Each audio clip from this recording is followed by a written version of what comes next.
High, আমি অনন্যা। দিনটা ছিল ১৬ই আগস্ট। আমাদের বাড়ি কালী পুজোর ঠিক আগের দিন। মাকে সুন্দর করে শাড়ি পরিয়ে আমি যাই আলপনা দিতে। কোনো বছর আমি একা দিই না, এই বছরে আমাকে একাই দিতে হয়েছে। অনেকে ব্যস্ততার কারণে বাড়ি ছিল না। প্রথমবার জীবনে এইরকম একটা সুন্দর কাজ করলাম।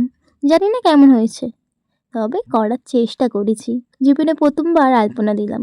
আগে করেছি, তবে তেমন একা নয়, দিদি বোন দাদাদের সাথে করেছি। এবার প্রথমবার একা করলাম। এই ভিডিওটা আমাকে দিদি তুলে দিয়েছে, তারও এক্সাম ছিল। সে কিছুক্ষণের জন্য এসেছিল, সে আমাকে ভিডিওটা করে দেয়। প্রথমবার আলপনা দেওয়ার জন্য অনেকখানি সময় লেগেছিল। আমি দুপুর ৩টে থেকে শুরু করেছিলাম এবং সন্ধ্যে ৭টা বেজে গেছিলো। তারপর এইরকম হয়। ঠিক জানি না কেমন হয়েছে। অনেকেই বলেছিল খুব সুন্দর হয়েছে। এবার করেছিলাম ঠাকুরের শিং।